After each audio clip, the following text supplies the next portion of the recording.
कैसे हैं हमारे जवानों। आपके साथ मिल करके बहुत अच्छा लग रहा है और हम भी जो है ना आपके साथ जो है ना अधिक एनर्जी में हो गए हैं। आपने साबित कर दिया है एक सच्चे शिक्षक के प्रति अपनी भक्ति, और आप इसी तरह दिखाइए अपनी भक्ति और हम दिखाते अपनी शक्ति जाकर के। कल के क्लासों में हम लोग जो है संस्कृत के ऑब्जेक्टिव क्वेश्चन का अध्ययन किए थे और आज के क्लासों में हम लोग देखेंगे सोशल साइंस। सोशल साइंस के ऑब्जेक्टिव क्वेश्चन के बारे में जानेंगे हम लोग। और आपको मालूम है कि हम लोग का सोशल साइंस कैसा है। सोशल साइंस में हम जो है ना एक से बढ़कर एक जो है ना क्वेश्चनों को समझिए बता करके आपके पढ़ाई में चार चांद लगा देंगे। चलिए ऐसे वीडियो और क्लास शुरू करने से पहले जो है ना आपके लिए एक मोटिवेशन है, देखिए क्या है। उसके बाद जो है ना आपके हम आ जाएंगे प्रश्न पर।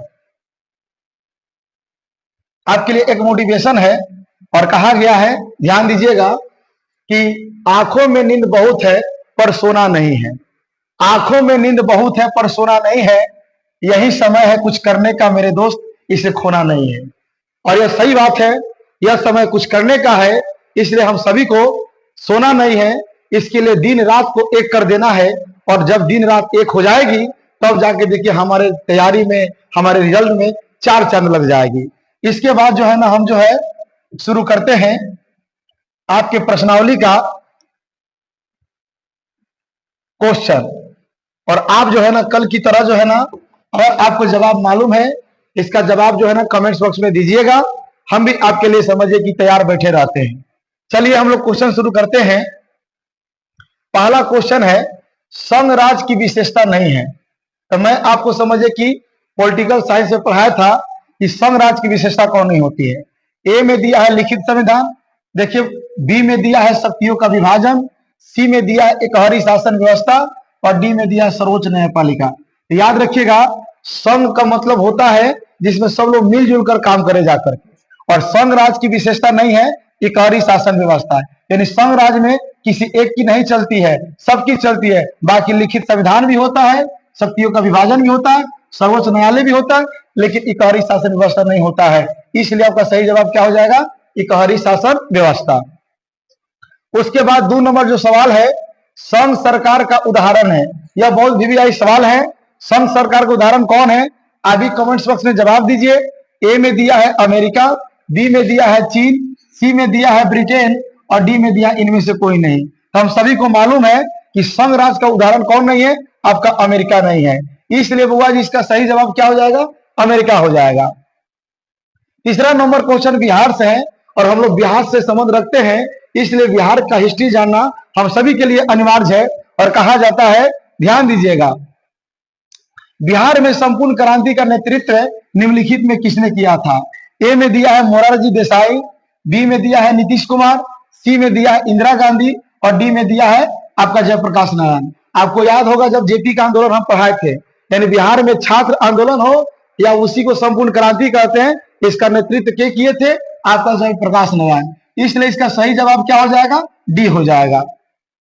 चलिए चौथा नंबर जो प्रश्न है, चौथा नंबर प्रश्न कहा जा रहा है, लोकतांत्रिक व्यवस्था में ने निम्नलिखित में किस मुद्दा पर सफलता पाई है। यानी जिस हम शासन व्यवस्था में रहते हैं उस शासन व्यवस्था का नाम लोकतंत्र है, और इस लोकतंत्र ने किस मुद्दा पर सफलता पाई है, किसमें सक्सेस हो पाया है। ए में दिया है राजनीतिक असमानता को समाप्त कर दिया है, बी में दिया है लोगों के बीच टकराव को समाप्त कर दिया है, सी में दिया है बहुमत समूह और अल्पमत समूह के साथ एक जैसा व्यवहार करता है, और डी में समाज की आखिरी पंक्ति में खड़े लोगों के बीच आर्थिक पैमाना कम कर दिया है। इसका सही जवाब क्या हो जाएगा, बी हो जाएगा। लोगों के बीच टकराव को समाप्त कर दिया है। हम लोग के बीच कहीं ना कहीं पहले की तुलना में क्या हो गई है, टकराव कम हो गई है। इस प्रकार जो है ना इस चारों क्वेश्चन को आप दिमाग में रखेंगे, मुझे उम्मीद है कभी आपसे गायब होने वाला नहीं है। इसके बाद जो है हम लोग आगे बढ़ते हैं, आगे के क्वेश्चन को देखते हैं, ध्यान दीजिएगा। अगला नंबर क्वेश्चन है 5 नंबर, सुदूर संवेदी उपग्रह जिसको रिमोट सेंसिंग उपग्रह का प्रयोग कहते हैं, का प्रयोग किस लिए होता है। जब मैं आपको आपदा पढ़ाया था तो आपदा में बताया था कि इसका प्रयोग किस लिए होता है। चलिए पहले हम लोग ऑप्शन को देखते हैं। ऑप्शन ए में दिया है दूरसंचार के लिए, बी में दिया है मौसम विज्ञान के लिए, सी में दिया है संसाधनों की खोज के लिए और डी में दिया दूरदर्शन के लिए। तो आप याद रखेंगे रिमोट सेंसिंग उपग्रह का उपयोग संसाधनों की खोज के लिए किया जाता है, इसलिए इसका सही जवाब क्या होना चाहिए आपका, इसका सही जवाब सी होना चाहिए। चलिए इसके बाद हम लोग जो देखते हैं अगला जो प्रश्न है इस पर ध्यान दीजिएगा। अगला प्रश्न 6 नंबर जो प्रश्न है, निम्नलिखित में कौन सा भूकंप का सर्वाधिक संवेदनशील नगर है, यानी किस नगर में भूकंप आने की संभावना ज्यादा होती है। तो आपदा में आपको बाढ़, सुखाड़, भूकंप, सुनामी, ये तमाम चीजों को पढ़ाए थे। चलिए ऑप्शन देखते हैं। ए में दिया है देहरादून, बी में दिया है रांची, सी में दिया हैदराबाद और डी में दिया चेन्नई। तो आप याद रखेंगे बुआ जी, इसका सही जवाब क्या हो जाएगा, देहरादून हो जाएगा। आगे 7 नंबर सवाल को हम देखते हैं। 7 नंबर जो सवाल है, निम्नलिखित में किसे पिछड़ा राज्य कहा जाता है। चलिए अब आप बताइए, जिस दिन मैं आपको बीमारू राज्य बताया था, या आप जानते होंगे कि इस भारत में सबसे पिछड़ा राज्य किसे माना जाता है। और आपको मैं एक संकेत बता देता हूं, जिस राज्य में हम लोग रहते हैं उसी राज्य को समझिए कि पिछड़ा राज्य, और आज देख लीजिए ऐसे हम लोगों का राज्य पिछड़ा है ही है। ऑप्शन ए में है पंजाब, बी में केरल, सी में बिहार और डी में समझिए कि आपका दिल्ली है। तो देखिए इसका सही जवाब क्या होना चाहिए, आप कमेंट्स बॉक्स में याद रखिए। और एक और बात बता देते हैं, बिहार का विकास अब तो चलो ठीक ठाक हो गया है, बिहार जो है ना अब आगे बढ़ रहा है, लेकिन बिहार के बारे में पहले एक बात कहा जाता था कि जब ना पुलिया पर होके न तार बबुआ बुझ लिया हुआ बिहार। तो ऐसा हम लोग का बिहार था कि पोल तो था लेकिन पोल पर समझिए कि तार नहीं था। लेकिन चलिए नीतीश कुमार को धन्यवाद है कि आज घर घर तक बिजली पहुंच गई है जाकर के। चलिए आगे हम लोग अगला क्वेश्चन देखते हैं। 8 नंबर क्वेश्चन। 8 नंबर क्वेश्चन जो है पूछा गया है कि भारत में वित्तीय वर्ष कौन सा कहा जाता है। यानी देखिए भारत में जो वित्तीय वर्ष होता है कब से लेकर कब तक होता है। ऑप्शन देखते हैं। ए में दिया 1 जनवरी से 31 दिसंबर, बी में दिया है 1 जुलाई से आपका 30 जून, सी में दिया है 1 अप्रैल से 31 मार्च और डी में दिया 1 सितंबर से 31 अगस्त। तो इसका सही जवाब क्या हो जाना चाहिए, सी हो जाना चाहिए। अर्थात 1 अप्रैल से 31 मार्च को ही हम समझे कि वित्तीय वर्ष के नाम से जानते हैं। और भाई इतिहास से क्वेश्चन पूछा गया हुआ, बहुत भी वीआई क्वेश्चन है। इस क्वेश्चन को जो है ना आप किसी ना तरह जो है ना आप दिमाग में रखेंगे, या आप बढ़िया से पढ़े हैं तो आपके दिमाग में होगा। ध्यान दीजिएगा। काउंट काबूर याद है, जब पहला चैप्टर हम लोग यूरोप में राष्ट्रवाद पढ़ रहे थे, वहां बताया गया था कि काउंट काबूर को विक्टर इमैनुअल ने किस पद पर नियुक्त किया था। ए में सेनापति, बी में फ्रांस में राजदूत, सी में प्रधानमंत्री और डी में गृह मंत्री। इसका सही जवाब क्या हो जाना चाहिए, प्रधानमंत्री होना चाहिए। चलिए आगे हम बात करते हैं 10 नंबर। 10 नंबर जो सवाल है, 10 नंबर सवाल में बताया जा रहा है कि रक्त एवं लौह की नीति का अवलंबन किसने किया था। यानी रक्त और लौह का नीति का अवलंबन किसने किया था। तो याद पढ़िए, जब पहला चैप्टर में बता रहे थे, क्या वह मेजनिक किए थे या हिटलर किए थे या बिस्मार्क किए थे या कि विलियम प्रथम किए थे। बच्चा को याद है जो मैट्रिक का सिलेबस पढ़ा है, कौन किया था भाई, बिस्मार्क ने किया था जाकर के। उसके बाद 11 नंबर जो प्रश्न है, 11 नंबर प्रश्न क्या है, साम्यवादी शासन का पहला प्रयोग कहां हुआ था। रूस में या जापान में, चीन में या क्यूबा में। तो साम्यवादी शासन का पहला प्रयोग कहां हुआ था, रूस में हुआ था, आपको याद होगा। चलिए उसके बाद हम लोग देखते हैं आगे। आगे जो है 12 नंबर जो प्रश्न है, इस पर ध्यान दीजिएगा आप लोग। 12 नंबर प्रश्न बताया जा रहा है कि बोल्शेविक क्रांति कब हुई थी। यानी बोल्शेविक क्रांति कब हुई थी, ये भी आपको याद होगा जाकर के। लेनिन बना, यानी ए में दिया फरवरी 1917, बी में दिया नवंबर 1917, सी में दिया अप्रैल 1917, डी में दिया सितंबर 1905। तो याद रखेंगे नवंबर 1917 में आपका बोल्शेविक क्रांति हुई थी जाकर। चलिए 13 नंबर प्रश्न दिया है, कांटी तापीय विद्युत परियोजना किस जिला में स्थापित है। ए में पूर्णिया, बी में सिवान, सी में मुजफ्फरपुर और डी में पूर्वी चंपारण। तो सबको मालूम है कि कांटी कहां है, और उसी कांटी से हमारे यहाँ काफी आती है, बिजली आती है। लेकिन बताइए किस जिला में स्थित है, तो आपका मुजफ्फरपुर। मुजफ्फरपुर का लीची खाया है ना, बड़ी प्रसिद्ध है जाकर के।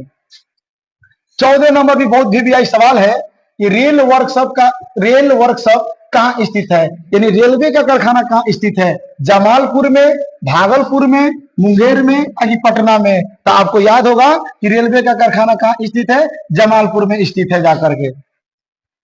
चलिए 15 नंबर जो सवाल है यह आपदा से लिया गया है, और यह क्वेश्चन है कि सुनामी का प्रमुख कारण क्या है। यानी सुनामी किस कारण से आता है?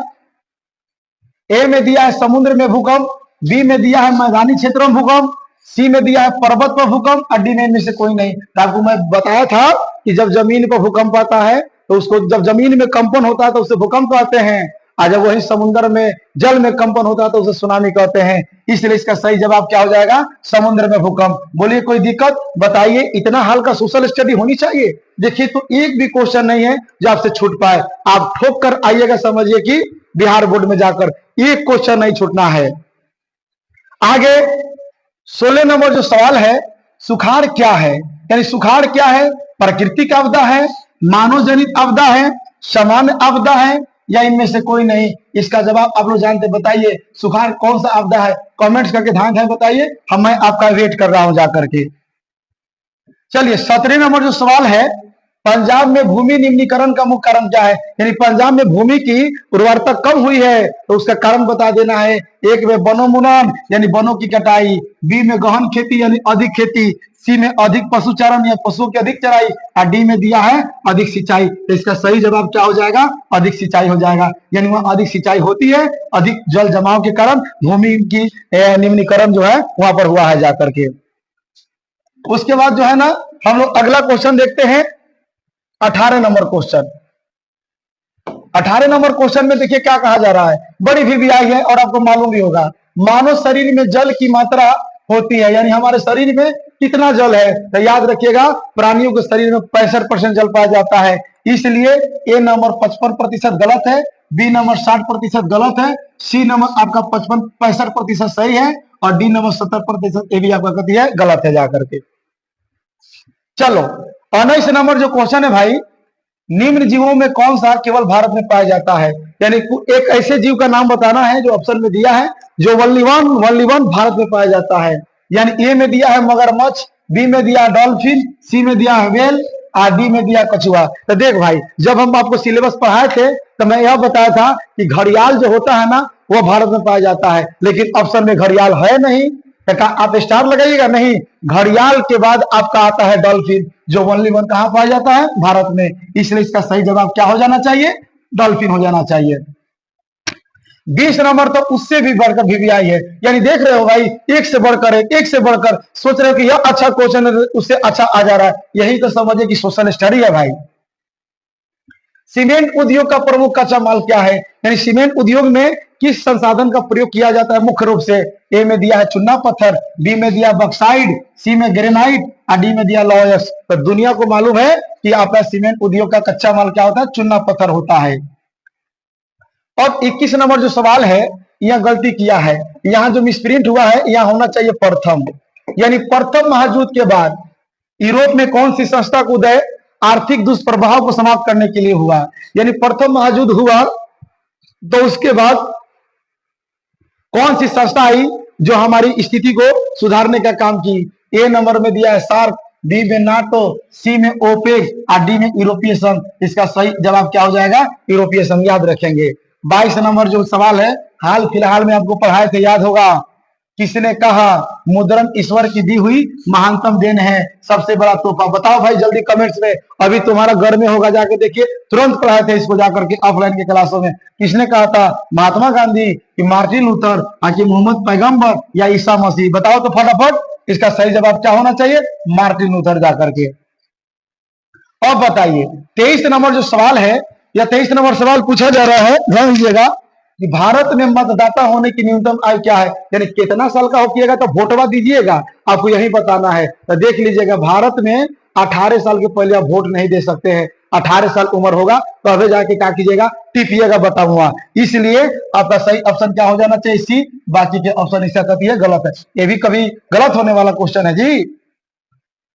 चलिए 24 नंबर जो क्वेश्चन है कि भारत में किस प्रकार की शासन प्रणाली है? और बताओ भाई, भारत में किस प्रकार की शासन प्रणाली है? संघीय और अध्यक्षीय। वह संघीय तो है लेकिन अध्यक्षीय नहीं है, इसलिए यह ऑप्शन बिल्कुल क्या है? गलत है। बी में दिया संघीय और संसदीय, यह सही है, संघीय भी है और संसदीय भी है। सी वाला जो है ना आपका गलत है, इसलिए सही जवाब इससे क्या हो जाएगा? बी हो जाएगा। तो बताओ भाई कमेंट्स करके, क्या यह समझ में आ रहा है? मेरे पढ़ाने से आपको फायदा हो रही है? और हो रही है तो निश्चित जो है ना कमेंट्स बॉक्स में जो है ना अपनी राय जरूर लिखिए जा करके। और साथ ही अगर देखिए, आपसे मैं कहूंगा कि अच्छे चीजों को सिर्फ अपने पास तक सीमित नहीं रखना चाहिए। इसलिए अगर यह मेरी पढ़ाई समझ में आ रही है, इसे अन्य बच्चों की तरह बच्चों के पास, अपने मित्रों के पास इसे शेयर कीजिए, ताकि उनका भी कल्याण हो और आपका भी कल्याण हो और साथ ही साथ मेरा भी कल्याण हो। इसमें तीनों का कल्याण छुपा हुआ है जाकर के। आपको भी बढ़ना है, हमको भी बढ़ना है, पूरा दुनिया ही बढ़ने के फेर में पड़ी हुई है जाकर के। चलिए 25 नंबर जो क्वेश्चन है, 25 नंबर क्वेश्चन पूछा गया, भूस्खलन है। भूस्खलन समझते हैं? मिट्टिया का भर भर गिर जाना। ये कैसी आपदा है? प्रकृति का आपदा है, मानवीय आपदा है, सामान्य आपदा है कि इनमें से कोई नहीं? तो याद रखिएगा, ये प्रकृति का आपदा होती है भूस्खलन जाकर के। अब है 26 नंबर सवाल। 26 नंबर में पूछा जा रहा है कि महासागर के तल में कंपन का परिणाम है, यानी महासागर के तल में जब कंपन होता है तो क्या आता है? इस सवाल अभी बताए थे। क्या आप बताइए, हिमस्खलन आता है, चक्रवात आता है, सुनामी आता है कि इनमें से कोई नहीं? तो याद रखिएगा, इसमें कभी आता है, सुनामी आता है। कोई दिक्कत नहीं। 27 नंबर जो क्वेश्चन है, पृथ्वी की सतह पर सर्वप्रथम पहुंचने वाला तरंग, मैं आपको बताया था 3 गो तरंग होता है। एगो पी तरंग, उसके बाद जो है ना बाद में आता है आपका एस तरंग, और लास्ट में एल तरंग। और पृथ्वी के सतह पर पहला जो तरंग आता है उसका नाम है पी तरंग, प्राइमरी तरंग। इसलिए इसका सही जवाब क्या हो जाएगा? पी तरंग। बाकी को छोड़िए ना भाई, सबसे क्या लेना देना है? जो आपको चाहिए वही उठा के झोली में डालिए। 28 नंबर जो सवाल है, सुनामी का संबंध है, यानी सुनामी का क्या संबंध है? स्थल से, समुद्र से, आसमान से, या इनमें से कोई नहीं? तो बताओ, आसमान में सुनामी आता है? नहीं पढ़े हैं? सुनामी कहाँ आता है? समुद्र में आता है। सुनामी पानी में आता है, स्थल पर तो भूकंप आता है। इसलिए सही जवाब इसका क्या हो जाएगा? आपका बी हो जाएगा। चलो बुआ जी, आगे हम लोग देखते हैं कौन number 29 number question. 29 number question में बताया जा रहा है, ध्यान दीजिएगा, निम्नलिखित में कौन सी एक बात लोकतांत्रिक व्यवस्था के अनुरूप नहीं है? यानी हम लोग लोकतांत्रिक शासन व्यवस्था में जीते हैं, इनमें से कौन सी बात लोकतंत्र पर आधारित नहीं है? कानून के समक्ष समानता वही है। कानून के नजर में हम और आप सब समान है, अमीर और गरीब सब समान है। स्वतंत्र और निष्पक्ष चुनाव, ये भी सही है। लोकतंत्र में एक बताया गया है कि स्वतंत्र और निष्पक्ष चुनाव कराना है। सी नंबर में उत्तरदायी शासन व्यवस्था, ये भी सही है, क्योंकि लोकतंत्र में जो सरकार में आता है वो जनताओं के प्रति जिम्मेदार होता है। डी में दिया है बहुसंख्यकों का शासन। आप बताइए, लोकतंत्र में जिसकी जनसंख्या है उसका शासन चलेगा? नहीं। आज राजा का बेटा राजा नहीं, आज हर गरीब का बेटा राजा बनेगा। इसलिए यह ऑप्शन जो है ना बिल्कुल आपका कथित गलत है, क्योंकि यहाँ बहुसंख्यकों का शासन नहीं, यहाँ पर जो है ना जो करेगा उसी का शासन होगा, जो समाज को देखेगा उसी का शासन होगा। चलिए 30 नंबर जो सवाल है, लोकतंत्र की सफलता निर्भर करती है, नहीं, लोकतंत्र की सफलता किस पर निर्भर करती है? नागरिकों की उदासीनता पर? नहीं भाई, गलत है। नागरिकों की गैर कानूनी कार्रवाई पर? भी गलत है। नागरिकों की विवेकपूर्ण सहभागिता पर? ये सही है। बाकी जो है ना यह आपका जो है गलत है। इसलिए इसका सही जवाब क्या याद रखेंगे? सी याद रखेंगे। बोलिए बाबा जी, कोई दिक्कत समझ में आ रही है? चलिए, समझ में आ रही है तो आगे हम लोग समझिए कि चलेंगे जाकर के। अब देखिए 31 नंबर क्वेश्चन हम लोग देखने का काम करेंगे। आइए 31 नंबर क्वेश्चन आपको दिखाते हैं, ध्यान दीजिएगा। कह रहा है कि क्षेत्रवाद की भावना का एक कुपरिणाम है, यानी क्षेत्रवाद की जो भावना है इसका क्या एक कुपरिणाम है? क्या इसका हिनाई है? क्या इसका हानि है? बोला है अपने क्षेत्र से लगाव, नहीं भाई सही है। राष्ट्रहित, ये भी सही है। राष्ट्रीय एकता, ये भी सही है। अलगाववाद, यानी क्षेत्रवाद की भावना का सबसे गलत अवधारणा अलगाववाद। अलगाव कभी अलग नहीं रहना चाहिए, एकजुट रह के रहना चाहिए। आप जानते होइएगा, झाड़ू के कमानी को, जब झाड़ू का कमानी जो होता है ना, जब एक में रहता है ना तो वह कचरा को साफ करता है, और वही झाड़ू का कमानी जब छितरा जाता है तो खुद कचरा बन जाता है। इसलिए जो है ना हम सभी को एकता में रहने की आवश्यकता है। यही हमारा समाज, हमारा सामाजिक विज्ञान क्या करता है? ज्ञान देता है। अब आइए 32 नंबर में, कोयला है। कोयला क्या है भाई? कोयला अनवीकरणीय संसाधन है, नवीकरणीय संसाधन है, जैव संसाधन है, या इनमें से कोई नहीं? तो आप बताइए, एक बार कोयला और पेट्रोलियम समाप्त हो जाएगा, दोबारा बनेगा? कभी नहीं बनेगा। और मैंने आपको बताया था कि जो संसाधन एक बार समाप्त होकर कभी न बने या बनने में लंबा समय लग जाए उसको नवीकरणीय नहीं, उसको अनवीकरणीय कहते हैं। इसलिए चुपचाप मुंह बंद करके धाए दे समझिए कि नुका करके अब मार लीजिएगा कथी? अनवीकरणीय संसाधन। ठीक है।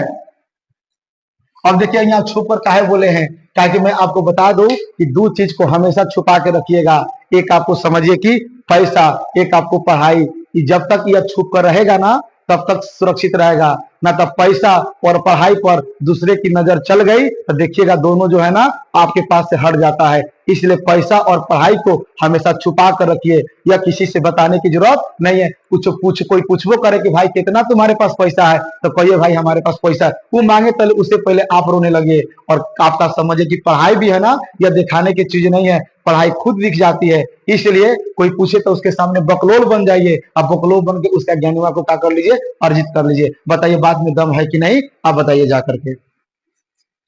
चलिए अब हम लोग बात करते हैं 33 नंबर क्वेश्चन, उपभोक्ता अधिकार दिवस कब मनाया जाता है? 17 मार्च, 15 मार्च, आपका 19 मार्च या आपका 22 मार्च? तो सबको मालूम है, आपको मैं इकोनॉमिक्स से पढ़ाया था 15 मार्च को उपभोक्ता अधिकार दिवस मनाया जाता है।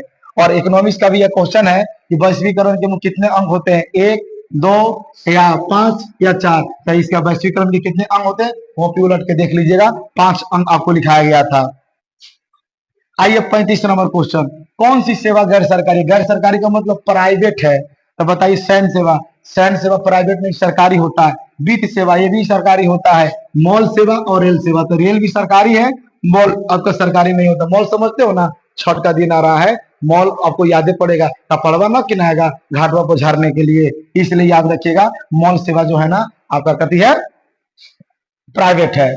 36 नंबर क्वेश्चन है, भारत की वित्तीय राजधानी किस शहर को कहा जाता है? तो बताइए भारत की, देखिए राजनीतिक राजधानी हमारी दिल्ली है, लेकिन मैं कई बार बता चुका हूं कि भारत की वित्तीय राजधानी आपका नई दिल्ली नहीं है भाई, भारत की वित्तीय राजधानी मुंबई है। इसलिए आपका सही ऑप्शन क्या हो जाएगा, ए। बाकी ऑप्शन का आपका क्या हो जाएगा, गलत हो जाएगा, ध्यान दीजिएगा।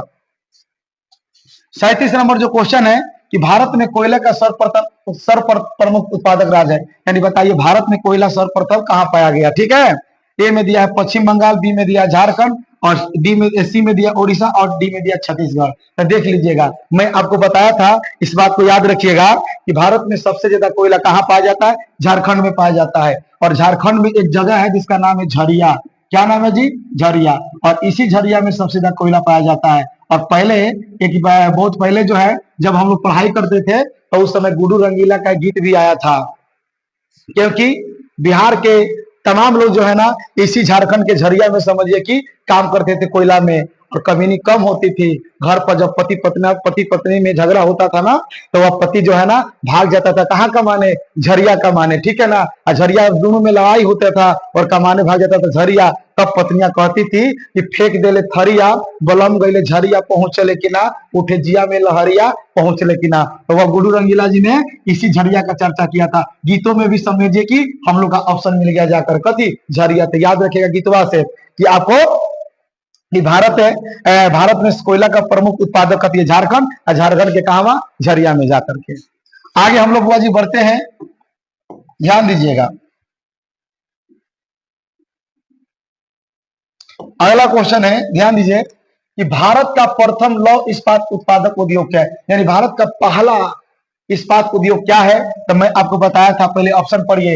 ए में दिया है टिस्को, बी में दिया है टिस्को, और सी में दिया है बोकारो स्टील प्लांट, और डी में दिया विश्व सरैया लौह और इस्पात कंपनी। तो मैं बताया था कि भारत का पहला लोहा का फैक्ट्री आपका टिस्को है, Tata iron and steel company, जिसके निर्माता जमशेदजी टाटा थे। अभी देखिए हाल फिलहाल में हमारे देश के रतन जी टाटा का निधन हो गया। समझिए उनको विनम्र जो है ना श्रद्धांजलि है, क्योंकि टाटा ने हमारे देश के लिए बहुत किया है जाकर के। और किसी ने जितना कमाया ना होगा उससे ज्यादा कहीं रतन टाटा क्या कर दिए हैं, दान दे दिए हैं। इसलिए आप इसका जवाब याद रखेंगे, बी नंबर कथी आपका टिस्को, टाटा लॉ और इस्पात आपकी कंपनी। चलिए आगे हम लोग बढ़ते हैं।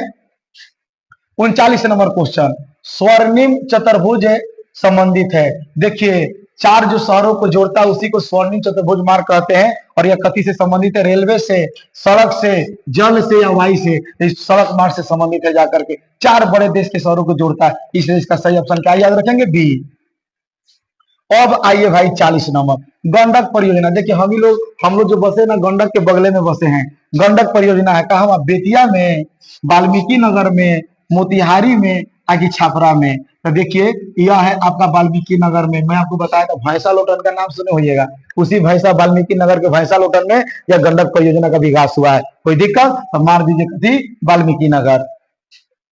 41 नंबर क्वेश्चन है, हिंद चीन पहुंचने वाले प्रथम व्यापारी कौन थे? बच्चा बच्चा को याद होगा, जब आप हमसे कहा पूछवाते हैं, आप देना दीजिए। एक में दिया इंग्लैंड, बी में फ्रांसीसी, सी में दिया पुर्तगाली और डी में दिया डच। आप बताइए कमेंट्स में, हम जवाब नहीं बताएंगे इसका। 42 नंबर क्वेश्चन, भारत में राष्ट्रवाद से लिया गया है, सविनय अवज्ञा आंदोलन कब शुरू हुआ? 1920 में, 1930 में, 1935 में क्या 1942 में? याद रखिए गांधी जी ने अपने जीवन में 3 बड़ा आंदोलन किया, जिसे पहला था आपका असहयोग आंदोलन 1920 वाला, दूसरा था सविनय अवज्ञा आंदोलन 1930 वाला, और तीसरा और अंतिम आंदोलन था भारत छोड़ो आंदोलन 1942 वाला। तो अब बताइए भाई कि सविनय अवज्ञा आंदोलन शुरू कब हुआ? तो 1930 में। सही जवाब क्या हो जाएगा? B number. उसके बाद 43 नंबर जो सवाल है कि राउरकेला लौह इस्पात उद्योग कहाँ है? उड़ीसा में है, झारखंड में है, मध्य प्रदेश में है, आकि पश्चिम बंगाल में है? इसका सही जवाब क्या हो जाना चाहिए? ओडिशा में हो जाना चाहिए। याद रखेंगे ओडिशा। अब आगे हम लोग बढ़ते हैं, ध्यान दीजिएगा,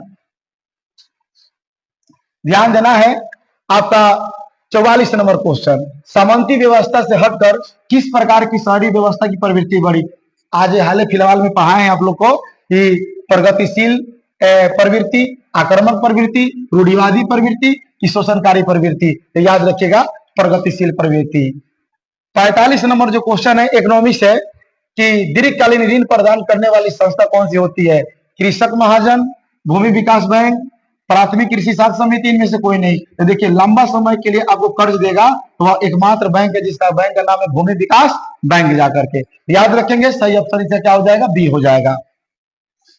आगे 46 नंबर जो क्वेश्चन है कि आर्थिक विकास का तीसरा क्षेत्र क्या होता है? मैं बताया था कि आर्थिक विकास को 3 भागों में बांटा गया है, प्राथमिक क्षेत्र, कृषि को द्वितीय क्षेत्र, उद्योग को, तृतीय क्षेत्र सेवा को। इसलिए अब बताइए प्राथमिक विकास का, आर्थिक विकास का तीसरा क्षेत्र क्या है? कृषि नहीं, विज्ञान नहीं, शिक्षा नहीं, सेवा। इसका सही ऑप्शन क्या? सेवा। मार दीजिए इसको, गप दे धाए दे और झोली में रख दीजिए धाए इसको। 47 नंबर क्वेश्चन है कि नई आर्थिक नीति में किसे सम्मिलित किया गया है? उदारीकरण को, निजीकरण को, वैश्वीकरण को, सभी को? तो सबको सम्मिलित किया गया नई आर्थिक नीति में जाकर के। और अंतिम सवाल इस आज के क्लास का वह सवाल है, उपभोक्ता द्वारा शिकायत करने के लिए आवेदन शुल्क कितना लगता है? यानी आप कहीं ठगे जाते हैं तो अगर आपको शिकायत करना है तो शिकायत का कितना रुपया लगेगा, कितना चार्ज लगेगा? ए में दिया 50 रुपया, बी में दिया है 70 रुपया, सी में 10 रुपया, डी में दिया इनमें से कोई नहीं। तो रुपया नहीं लगता है, 0 रुपया लगता है। इसलिए इसका सही ऑप्शन क्या हो जाएगा? डी हो जाएगा। चलिए बुआ, बहुत अच्छा लगा कि आप मेरे साथ समझिए कि इतना समय बिताइए। और बताइए कि मेरा क्लास कैसा लग रहा है? 2-3-4-5 दिनों से आपके साथ बन रहे हैं, हमें भी समझिए कि अंदर से ऊर्जा आ गई है। और आप इसी तरह मेरे क्लास को करते रहिए, और वीडियो अच्छा लगे, मेरा क्लास अच्छा लगे और हमसे आपको कुछ फायदा हो तो इस क्लास को दूर दूर तक ले शेयर करें, अपने मित्रों को बतावे, ताकि जो है ना एक आपका भाई आगे बढ़े और यह भाई आपको भी आगे बढ़ाने का काम करे। इसलिए जाते जाते आपसे कहेंगे, ध्यान रखिएगा कि पानी से नहाने वाला जो होता है ना सिर्फ लिबास बदलता है। लिबास माने क्या होता है? कपड़ा। याद रखना है कि पानी से नहाने वाला लिबास बदलता है और पसीना से नहाने वाला इतिहास बदलता है। इसलिए हम लोग पसीना से नहा करके इतिहास को क्या कर देनी है? बदल देनी है। चलिए आप सभी को बहुत बहुत धन्यवाद, आपके लिए बहुत अच्छा लगा।